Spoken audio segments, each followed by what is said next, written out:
ልጁ ቆንጆ ነው፣ በዛ ላይ አረመኔ። ግን የሚገርመው በጣም ንጹህ ልብ አለው። ሰዎች የተጎዱ ከመሰለው ወይም ፍትህ ከተጓደለ በራሱ መንገድ ተገቢውን ቅጣት ይሰጣል። በዚህም ድርጊቱ በብዙ ሰዎች ተወዳጅነትን አትርፏል። ነገር ግን መንግስት ይህንን ድርጊቱን አልወደደለትም።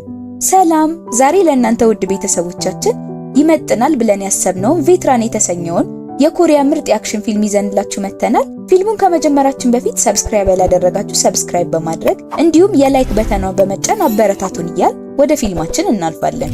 ይህች ሴት ሚስጥራዊ ፖሊስ ናት። ዛሬ አንድ ግዙፍ ህገወጥ የቁማር ቤት ውስጥ ሰርጋ ለመግባት በትልቅ ገንዘብ የምትጫወት ሀብታም መስላለች። በደረቷ ላይም የተደበቀ ካሜራ አስቀምጣለች። ቡድኖቿም ከውጭ ሆነው ከውስጥ የሚፈጠረውን ሁሉ ይከታተላሉ። ግን እሷ ምንም እንኳን ሀብታም ብትመስልም የቁማር ቤቱ አለቃ በጣም አስተዋይ ስለነበር በደረቷ ላይ ያለውን ጌጥ ካሜራ መሆኑን ወዲያውኑ አወቀ። ከዛም የቁማር ቤቱ አለቃ ፊሽካ በመንፋት ሁሉም በፍጥነት እንዲያመልጡ ምልክት ሰጠ። በተመሳሳይ ሰዓት ፖሊሶች ደርሰው ህንፃውን ወረሩት። የቁማር ቤቱ አለቃም ወደ ጣሪያው በመሮጥ ለማምለጥ ሞከረ። ነገር ግን ሁለት ፖሊሶች ተከታትለው ስለነበር ማምለጥ አልቻለም። በአቅራቢያው የሚያገኛትን አንድ ቁማርተኛ ይዞ እንደሚገላት ቢላዋ በማውጣት ፖሊሶቹን ማስፈራራት ጀመረ። በሌላ በኩል ሁለቱ ፖሊሶች ማን ወደፊት እንደሚሄድ ለመወሰን በእጃቸው ጨዋታ ይጫወታሉ። ፖሊሱም ይህንን አደገኛ ተልዕኮ ማንም መውሰድ አይፈልግም። ለአደጋውም የሚከፈለው ተጨማሪ ክፍያ ህይወትን አሳልፎ ለመስጠት በቂ እንዳልሆነ ይናገራል። ይህ ሁሉ ሳክስ ግን የቁማር አለቃውን ትኩረት ለመበተን ነበር። ጥንቃቄውም እየላላ መሆኑን ሲያዩ ፖሊሶቹ በድንገት እንቅስቃሴ በማድረግ ታጋቿን አስጣሏት። ከዛም ሁለቱ ፖሊሶች ያለምንም ልፋት በቀላሉ ያዙት። ከዛም ሚስጥራዊቷ ፖሊስ በመምጣት ፕራይቬት ቦታው ላይ በከባዱ ትመታዋለች። እሱም ራሱን ስቶ ይወድቃል። በተመሳሳይ ሰዓት አንድ ሰው ታግቷል። ጭንብል ያደረገውም ሰው በህዝቦች ዘንድ እንደ ፍትህ አድራጊ ተደርጎ ይወደሳል። ቅጽል ስሙም ሃቼ ነው። በሃቼ የሚቀጡት ሰዎች ወንጀለኞች ቢሆኑ ብዙ ጊዜ ከህግ ቅጣት ያመለጡ ናቸው። ፕሮፌሰር የሆነው ይህ ሰው ከዚህ የተለየ አልነበረም። በአንዲት ሴት ተማሪ ያስገድዶ መድፈር ወንጀል ተከሶ ነበር። ነገር ግን ትምህርት ቤቱና ፖሊስ ንጹህ ነው ብለው ፈረዱለት። በተፈጸመባት ኢፍትሃዊነትና ውርደት የተነሳ ተማሪዋ ራሷን አጠፋች። ይህን ፕሮፌሰር ልጅቷ ህይወቷን ባጠፋችበት ቦታ በሃቼ ተገደለ። በማግስቱም ፖሊስ ስለ ፕሮፌሰሩ ጉዳይ መረጃ አገኘ። ሁሉም ፍንጮች በራሱ መንገድ ፍትህ ወደሚሰጠው ሃቼ ያመለክታሉ። ሃቼ ከዚህ በፊት ብዙ ሰዎችን በተመሳሳይ መንገድ ገሏል። ፖሊስ ሃቼ አንድ ሰው ነው ወይስ ድርጅት እያለ ይገምታል። የፖሊስ ኮሚሽነሩም ህዝቡ ሃቼን ከልክ በላይ ያሞገሰው መሆኑ አሳስቦታል። ሌሎችም ሰዎች ህግን ከግምት ሳያስገቡ እንደ ሃቼ ሆነው እነዚህን ሰዎች ለመቅጣት እንዳያስቡ በማለት ተጨንቋል። የቡድኑ መሪ ለዱቺል ስለ አንድ ሱኩ ስለተባለ ወንጀለኛ ቪዲዮ አሳየው። ከ3 ዓመት በፊት ወንጀል ፈጽሞ ከእስር ሊፈታ ነው። ከ3 ዓመት በፊት ከመኪና ማቆሚያ ጋር በተያያዘ ከሌላ ቤተሰብ ጋር በተፈጠረ አለመግባባት አንዲት ነፍሰ ጡር ሴትን በስለት ወግቶ እሷንና ጽንሱን ገደላቸው። ሆኖም ፍርድ ቤቱ የ3 ዓመት እስራት ብቻ ፈረደበት። ፍርድ ቤቱም እንደ ማስተባበያ ሰክሮ ራሱን መቆጣጠር ባለመቻሉ እንደሆነ ተናግሯል። የተጎጂዋን ባል የይግባኝ ክስ ቢመሰርትም በቂ ካሳም ሆነ አጥጋቢ ፍርድ አላገኘም። በፍርድ ሂደቱም ወቅት የህግ ወጪዎችና ዕዳዎችን እየበዛበት ሄደ። በመጨረሻም ቤት አልባ ሆኖ መሄጃ አጣ። በተስፋ መቁረጥ ስሜት ውስጥም ሆኖ የቀረችውን ልጁን ይዞ ራሱን አጠፋ። እናም ህዝቡ በዚህ ክስተት በጣም ተቆጥቶ ነበር። አሁን ሱኩ ከእስር ቤት እየተፈታ ስለሆነ ፖሊስ የሃቼ ቀጣይ ኢላማ እንዳይሆን ፈርተዋል። እናም እሱን የሚጠብቁበትን መንገድ ከመፈለግ ውጪ ሌላ አማራጭ ስላልነበራቸው በዚህ ይወያያሉ። በማግስቱም ጠዋት የዱቼል ቡድን ሱኩን ወደ ቤቱ ለመሸኘት ወደ እስር ቤቱ ደረሰ። በተመሳሳይ ሰዓት ሰዎች ያንን ርኩስ ሰው ለመቃወም እየጠበቁ ነበር። ብዙ ዩቲዩበሮች ሁሉንም ነገር በቀጥታ ለማስተላለፍ እዚያው ተገኝተዋል። የሱኩን መፈታትን በመቃወም ባነሮች ይዘው እንቁላል በመወርወር ተቃወሙ። አንድ ሰው በሁሉም ሰው ፊት ሊያጠቃው ሞከረ። ነገር ግን አዲስ በመጣው መኮንን ሱንዉ ተያዘ። ሰውየውንም ወደ ጣቢያ ወሰደው። ይህ በእንዲህ እንዳለ ሱኩ በሰላም ወደ ቤቱ ተሸኘ። በዚያም ምሽት የፖሊስ ቡድኑ ከአስቸጋሪ ቀን ስራ በኋላ ከወንጀለኛው ሱኩ ጋር ተዘጋጁ። እዚያም ዱቺል ከሌላ የፖሊስ ክፍል የስልክ ጥሪ ደረሰው። ልጁ ውጅኔ ራሱን ለማጥፋት ሊሞክር እንደሚመስልና እነሱም በሱ ቤት ዙሪያ እንዳሉ ነገሩት። ዱቺልም ቡድኑን በፍጥነት ወደዚያ ሄዱ። በተመሳሳይ ሰዓት ሚስቱ ደረሰች። ከዛም ዱቺል የልጁን ክፍል በር ሰብሮ ገባ። ነገር ግን ውጄኔ ደህና ሆኖ በብርድ ልብስ ተሸፍኖ ተኝቷል። ዱቺል ተናዶ ውጄኔን ካልጋ ጎትቶ ሊጮህበት ፈለገ። ሚስቱ ግን ከለከለችው። ፖሊሶቹም ሄዱ። ዱቺልም ልጁ የጅል ድርጊት ባለማድረጉ በረጅሙ ተነፈሰ። በማግስቱም ዱቺልና ሚስቱ ወደ ትምህርት ቤት ሄዱ። እዚያም መምህሯ ውጄኔ ቀደም ብሎ ስለ ራስ ማጥፋት ምክር ለመጠየቅ እንደደወለላት ነገረቻቸው። ውጄኔም በትምህርት ቤት ጉልበተኞች ተጠቂ ነበር። ለዚህም ነበር መጥፎ ሐሳቦችን ማሰብ የጀመረው። ትምህርት ቤቱ ዱቺል ውጄኔን ወደ ሌላ ትምህርት ቤት ማዛወር ይፈልግ እንደሆነ ጠየቀው። እሱ ግን ምንም ፍላጎት እንደሌለው አሳወቃት። በተመሳሳይ ሰዓት ዱቺል ከቡድን መሪው ጥሪ ደረሰው። ወደ ፖሊስ ጣቢያውም ሄደ። ሃቼ ፕሮፌሰሩን ሲቀጣ የሚያሳየው ቪዲዮ በማህበራዊ ሚዲያ ላይ የተሰራጨ ነበር። ሃቼ ቪዲዮውን ለ10 ታዋቂ ስትሪመሮች ልኳል። በምርመራው መሰረትም የአይፒ አድራሻው በሩሲያ ነበር የሚያሳየው። በሌላ በኩል ውጄኔ በኦንላይን የህዝብ አስተያየት መስጫ ላይ የተሳተፈ ነበር። እሱና አብዛኛዎቹ የኦንላይን ተጠቃሚዎች በሱኩ ላይ የሞት ፍርድ ተስማምተዋል።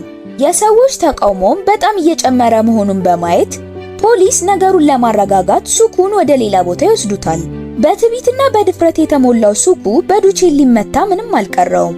ፖሊስ ሃቼ በማንኛውም ሰዓት ጥቃት ሊሰነዝር ይችላል በሚል ስጋት ያለማቋረጥ እሱን መጠበቅና መከታተል ጀምረዋል። በዚያም ቀን ሁሉም ሰው ሃቼ ዛሬ ማታ የቀጥታ ስርጭት ስለሚያደርግ ማሳወቂያ ደርሷቸዋል። የኦንላይንም መረጃውን ያገኙ ሰዎች ላይቭ ሲገባ በጋራ ሆነው ለመከታተል ተሰብስበዋል። ፖሊስም ሃቼን ለማዳን እዛ ተገኝተዋል። በዚያም ሱኑ አንድ አጠራጣሪ ጭንብል የለበሰ ሰው አየ። እሱም ሱኑን እንዳየው ሸሸ። ሱኑም ተከተለው፣ በመጨረሻም ያዘው። ጭንብል የለበሰውንም ሰው ያለምንም ምህረት አጋደመው። ዱቺልና ሁሉም ሲደርሱ ጭንብል የለበሰው ሰው ራሱን ስቶ ነበር። ዘጋቢዎችም አሁንም ስለ ክስተቱ እየዘገቡ ነው። ነገር ግን ዱቺል ይህ ሰው ብዙ እይታዎችን ለማግኘት ስለ ሃቼ የውሸት መረጃዎችን በኦንላይን የሚለጥፈው ሰው መሆኑን ተረዳ። በሌላ በኩል ሱኩ ማንነቱ ካልታወቀ ሰው የስልክ ጥሪ ደረሰው። ደዋዩም የማምለጫ ቁልፍ የት እንደሚገኝ ነገረው። እሱም ማንም ሳያውቅ ከአካባቢው ሄደ። ከትንሽ ቆይታም በኋላ 2 ፖሊሶች ለመፈተሽ ወደ መጸዳጃ ቤት ሄዱ። ሱኩ ግን የለም። ወደ ፖሊስ ጣቢያም ስንመለስ ጭንብል የለበሰውን ሰው ወደ ሆስፒታል ወስደውታል። ዱቺልም እሱ ሃቼ እንዳልሆነ ለባልደረቦቹ አስረዳቸው። ይህ ሰው ብዙ እይታዎችን ለማግኘት በዘጋቢዎች ተቀጥሮ ሃቼን መስሎ የቀጥታ ስርጭት እንዲያደርግ የታዘዘ ተራ ሰው መሆኑን አስረዳቸው። በማግስቱም ሱኩ ሞቶ ተገኘ። የሚገርመው ነገር ሱኩ ያመለጠበት ሰዓትና ሰዎች ጭንብል የለበሰውን ሰው የያዙበት ሰዓት መገጣጠሙ ነበር። ዱቺል የሆነ ነገር በጣም አጠራጣሪ እንደሆነ ተሰማው። ወዲያውኑ ስለ ሃቼ ዜናዎችን በመለጠፍ የሚታወቀውን ጋዜጠኛ ለማግኘት ሄደ። የውሸት መረጃዎችን ማሰራጨቱን ከቀጠለ እንደሚያስረው ዛተበት። ዱቺልም የትላንቱ የውሸት ሃቼ ያንን እንዲያደርግ የነገርከው እሱ መሆኑን እንደሚያውቅ ነገረው። ከዚያ በኋላ ስለ ሃቼ ምንም ዜና ካለ ከማሰራጨት በፊት ለኛ መንገርህን አስታውስ አለው። እሱም በፍርሃት ተሞልቶ በመስማማት ራሱን ነቀነቀ። በሌላ በኩል ውጄኔ በትምህርት ቤት ዱርዬዎች መደብደቡን ቀጥሏል። በዚያን ሰዓት ሱኑ በድንገት ብቅ ብሎ አስቆማቸው። ከጉልበተኞቹም አንዱን መሬት ላይ ጣለው። የቀሩት ጉልበተኞችም በፍርሃት ደረቁ። ይህም በእንዲህ እንዳለ ፖሊስ በሱኩ ሞት ላይ ትኩረት ያደረገበት ተጠርጣሪ ሚንኮንግሁን ነበር። ሱኩ በተገደለበትም ቦታ መኪናው እንደነበር ደርሰውበታል። ከ2 ዓመት በፊት የሴት ጓደኛውን በመኪና አደጋ እንዳጣ ደረሱበት። ወንጀለኞቹም በቂ ቅጣት ስላላገኙ ኮንግሁን በቀል ለመፈጸም ቢሞክርም አልተሳካለትም ነበር። እናም በምርመራው መሰረት አሁን የሱሰኛ ነው። ወዲያውኑ የዱቺል ቡድን ኮንግሁን ወደ ተወ መኪና ሄዱ። በውስጡ ኑድልና የግል ዕቃዎችን አገኙ። ለተወሰነ ጊዜያትም በመኪናው ውስጥ የኖረ ይመስላል። ወደ ክፍሉም ሲገቡ ፎቶግራፎችን አገኙ። የተደበቀው ሃቼም ኮንግሁን ሊሆን ይችላል ብለው አሰቡ። እዛም ቡድኑ ኮንግሁንን ለመፈለግ የሱሰኞች ወደሚሰበሰቡበት አካባቢ ሄዱ። እዚያም ሱኑ በድንገት ዱቺልን አስቸጋሪ ሁኔታ ከተፈጠረ ማስወገድ ይችል እንደሆነ ጠየቀው። ዱቺልም ምንም ነገር ቢፈጠር አትግደለው አለው። ሱኑ ባለፈው የውሸቱን ሃቼ በያዘበት ጊዜ እንደሰራው አይነት ስህተት ይሰራል ብሎ ተጨንቋል። ለተወሰነ ጊዜም ከፈለገ በኋላ ሱኑ ኮንግሁንን አገኘው። እሱን እያየ ሚስጥራዊ ፈገግታ ከሰጠው በኋላ የኮንግሁንን አንገት ያዘው። ሱኑም ሆን ብሎ ኮንግሁንን ሊገድለው ሲሞክር የተመለከተው ዱቺል ጣልቃ ገባ። ይህንን አጋጣሚን በመጠቀም ኮንግሁን በፍጥነት አመለጠ። ሱኑ ኮንግሁንን እስከ ጣሪያ ድረስ አሳደደው። ከትንሽ ቆይታ በኋላ አንገቱን ያዘው። ዱቺልም ቀርቦ ኮንግሁንን ሊይዘው መሆኑን ሲያይ ሱኑ ይዞት ከህንፃው ላይ ዘለለ። እንደ ድልም ሆኖ ዱቺልና ቡድኑ ኮንግሁንን መያዝ ቻሉ። ሱኑ ግን ወድቆ ቀላል ጉዳት ብቻ ደረሰበት። ወዲያውኑ ለሕክምና ወደ ሆስፒታል ተወሰደ። እዚያም ዱቺል ኮንግሁንን ሊገድለው እንደነበር ነገረው። እናም ትንሽ በጥንቃቄ መስራት እንዳለበትም አስጠነቀቀው። በሌላ በኩል የሕክምና ምርመራ ባለሙያው በሱኩ ሞት ላይ ያልተለመደ ነገር አገኘ። የሞተው በእጅ ብቻ በመታነቅ አልነበረም። በአንገቱ ላይ የነበሩት ምልክቶች የእጅ ወይም የመሳሪያ ሳይሆን የእግር ነበሩ። ልክ በሙያው ታይ የተቃዋሚን አንገት እንደሚይዙት አይነት ነበር። ይህንን ሲሰማ ዱቺል በድንገት ሱንዉ ወንጀለኞችን አንገታቸውን በተመሳሳይ መንገድ ይዞ ሲያስር አስታወሰ። አሁን ዱቺል እውነተኛው ሃቼ ማን እንደሆነ ተረዳ።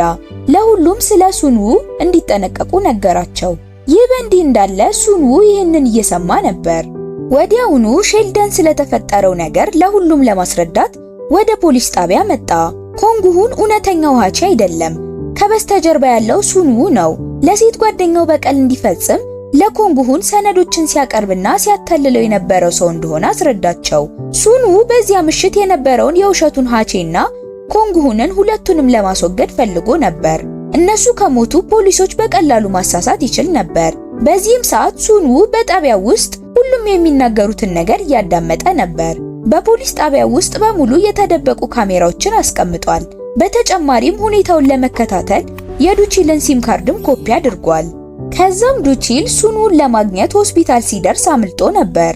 በተመሳሳይ ሰዓት ከሚስቱ ስልክ ጥሪ ደረሰው። ከሱቃቸው አጠገብ ያለችው ጎረቤታቸውም በድንገት እንደጠፋች ነገረችው። ስልኳ ጠፍቷል፣ ሊገኝም አልቻለም። ከዚያም ወደ ውጪ ሲሮጥ ዱቺል ማንነቱ ካልታወቀ ሰው ጥሪ ደረሰው። ደዋዩም ሱንዉ ነበር። ዱቺልም ሱንውን ንጹሃን ሴት እንዳይነካት መከረው። ሱንዉ ግን የሱን ምክር ለመስማት ፈቃደኛ አልነበረም። ወዲያውኑ ሱንዉ ለዱቺል ቪዲዮ ላከለት። ቪዲዮውም ልጁ ውጄኔ አሁን በሱንዉ እጅ መሆኑን የሚያሳይ ነበር። ወዲያውኑ ዱቺል ከሱንዉ ጋር ወደ ተቀጣጠሩበት ቦታ ሄደ።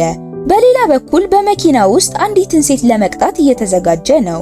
ይህች ሴት የታቀደ የመኪና አደጋ በማስመሰል የ1 ቢሊዮን ኢንሹራንስ ገንዘብ ለመውሰድ ባሏን እንዳሳሰረች ያምናል። ነገር ግን እውነት አይደለም። ባሏን በፍጹም አላሳሰረችውም። የኢንሹራንስ ገንዘቡን በማህበራዊ ሚዲያ ላይ እንደተወራው 1 ቢሊዮን ሳይሆን 30 ሺህ ብቻ እንደነበር ነገረችው። ከትንሽ ቆይታም በኋላ ዱቺል የተቀጣጠሩበት ቦታ ደረሰ። ከፊቱም የውሸት ዜናዎችን በመለጠፍ የሚታወቀው ጋዜጠኛ በጥብቅ ታስሮ ያገኘዋል። በዙሪያውም የተሰባበሩ የመስታወት ቁርጥራጮች አሉ። በተመሳሳይ ሰዓት በኪሱ ውስጥ ያለው ስልክ ጮኸ። ዱቺል ሲያነሳው ደዋዩ ሱንዉ ነበር። ውጄኔ አሁን እዚህ እንደሌለ ነገረው። ብዙም ሳይርቅ ሱንዉ ያገታት ልጅ በመኪና ውስጥ ሆና የብረት ዘንግ ተደግኖባታል። ዱቺልም ስህተት ከሰራ ወይም ሊያድናት ከሞከረ ትሞታለች። ወዲያውኑ ሱንዉ የዱቺልን ልጅ ውጄኔን ለመልቀቅ ቅድመ ሁኔታ አስቀመጠ። ትዕዛዙም ጋዜጠኛውን በገዛ እጁ መግደል ነበር።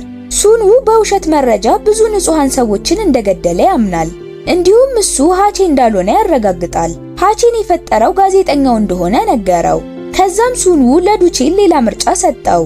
ዱቺል እዚያ ያለችውን ልጅ ገድሎ በሃቼ ስም በዘጋቢ ላይ እንዲያላክክ ያዘዋል።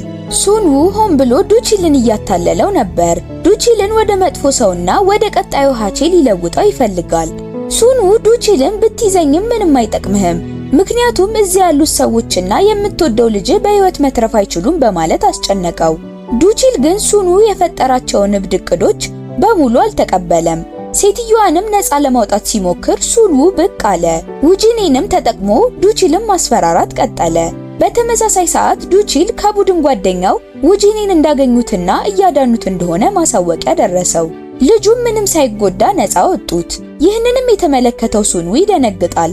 ከዛም ያለምንም ማመንታት ዱቺል ሱንዉን ማፋለም ጀመረ። ነገር ግን ዱቺል ሊያሸንፈው አልቻለም። ሱንዉ ወደ መኪናው ገብቶ ማርሽ አስገብቶ ነዳጁን ሰጠው። ከዛም ዱቺልም ማጥቃቱን ቀጠለ። ዱቺል መከላከል አልቻለም። ሱንዉንም ሊያመልጥ በማይችልበት ሁኔታ ውስጥ ገባ። በሌላ በኩል የቡድኑ መሪ ወደዛ እየመጣ ነበር። የሴትዮዋን መኪና በድንገት ወደፊት ተወነጨፈ። እሱ ግን በተሳካ ሁኔታ ሳይጎዳ ማምለጥ ቻለ።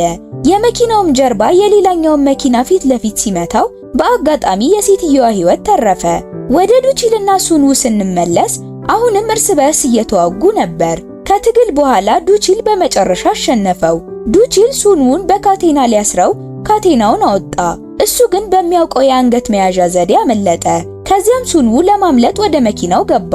የቡድኑ መሪም ዱቺልን አንስቶ ሱንዉን ለማሳደድ ተከተለው። የዋሻው መጨረሻ ላይ ሲደርሱም ፖሊስ ሁሉንም መውጫዎች ዘግቶ ነበር። ከዛም ሱኑ መኪናውን አዙሮ ወደ ዱቺል ተመለሰ። ራሱን መስዋዕት አድርጎ ሁለቱንም ሊገጫቸው አቅዷል። እንደ ዕድል ሆኖ የቡድኑ መሪ መኪናውን አዙሮ አደጋውን አስቀረ። ግጭቱ ግን እጅግ በጣም ጠንካራ ስለነበር ሱኑ ራሱን ሳተ። ዱቺል ወደፊት ሄዶ ደረቱን በመጫን ሕይወቱን እንዳያልፍ ለማድረግ ሞከረ። በወቅቱ ለተደረገለት የመጀመሪያ እርዳታ ምስጋና ይግባውና ሱኑ ወደ ሆስፒታል ከመወሰዱ በፊት ሕይወቱ ዳነ። ዱቺል ሱኑን በካቴና ማሰሩን አልዘነጋም። በዱቺል እጅ ፖሊስ በመጨረሻም ተከታታይ የግድያ ጉዳዩን ፈቶ ራሱን የፍትህ አድራጊ ብሎ የሚጠራውን ሃቼን በሕይወት ያዘው። ፊልሙ እዚህ ላይ ያበቃል። የዛሬው ፊልም ዳሰሳችን ይህንን ይመስል ነበረ። በሚቀጥለው ጊዜ እስከምንገናኝ ድረስ ሰላም ቆዩን።